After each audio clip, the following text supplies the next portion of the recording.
Assalamualaikum warahmatullahi wabarakatuh. Yang terhormat kepada Bapak Syarif Kholili MPDI selaku dosen mata kuliah Al-Quran Hadis.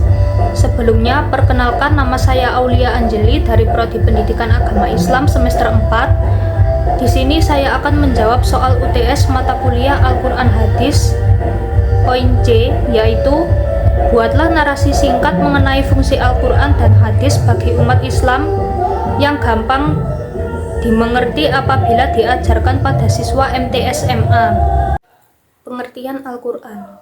Al-Quran di sini adalah kodim yang lama tidak memiliki awal. Jadi, jika Al-Quran kodim sebagai sumber hukum adalah kata-kata Allah yang kodim. Sumber hukum ini dinamakan sebagai hadis. Hadis bisa bermakna percakapan atau ucapan. Hadis bisa bermakna baru atau hadasa karena diucapkan oleh seorang manusia atau Rasulullah. Dia beda dengan Al-Quran yang lama, bukan yang baru.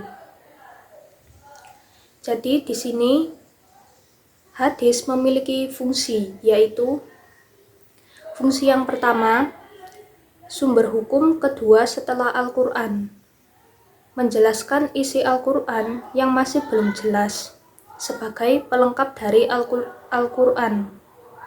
Yang kedua, berfungsi menegaskan apa yang sudah dikatakan atau disampaikan oleh Al-Quran.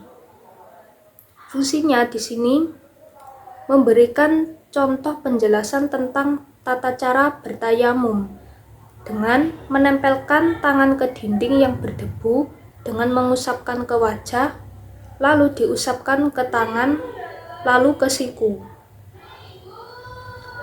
Yang keempat, bersifat melengkapi apa yang disampaikan oleh Al-Quran maupun hukum jinayah maupun hukum syamsiyah. Al-Quran memerintahkan sholat waktu. Sholat hanya ditegaskan 3, yaitu sejak dari terbit fajar, yaitu subuh, dan tenggelamnya matahari, dan matahari di atas kepala kita. Hadis adalah ucapan Rasulullah. Dalam konteks ini, apapun yang dilakukan oleh Rasulullah, baik ucapan, perbuatan, atau persetujuan, itu menjadi sumber hukum bagi kita disebut sunnah. Maka ruang lingkupnya lebih lebar daripada hadis. Yang ke-1 yaitu hadis qauliyah atau ucapan. Kedua, perbuatan Rasulullah, yaitu hadis fi'liyah. Contohnya, Rasul makan dengan tangan kanan. Ketiga, persetujuan Rasulullah atau hadis takriri. Contohnya, berupa kisah di mana para sahabat mengadukan masalah kepada Rasulullah.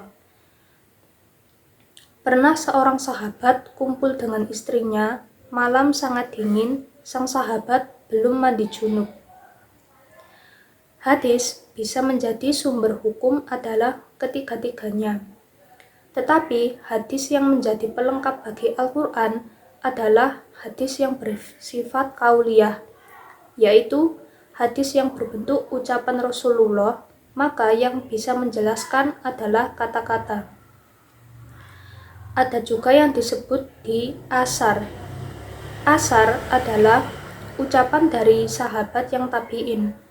Tabi'in di sini adalah tingkah laku para sahabat atau perbuatan sahabat itu juga bisa dijadikan contoh sebagai rujukan. Contohnya, seorang sahabat Rasulullah pernah berwudu hanya cukup menggunakan 1 canting.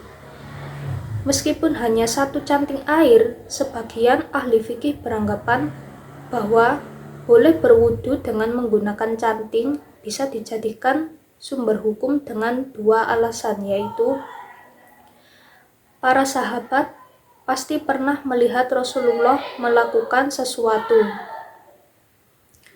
Pengalaman mereka melihat Rasulullah sebagian besar mereka meniru Rasulullah bisa dijadikan sebagai sumber hukum.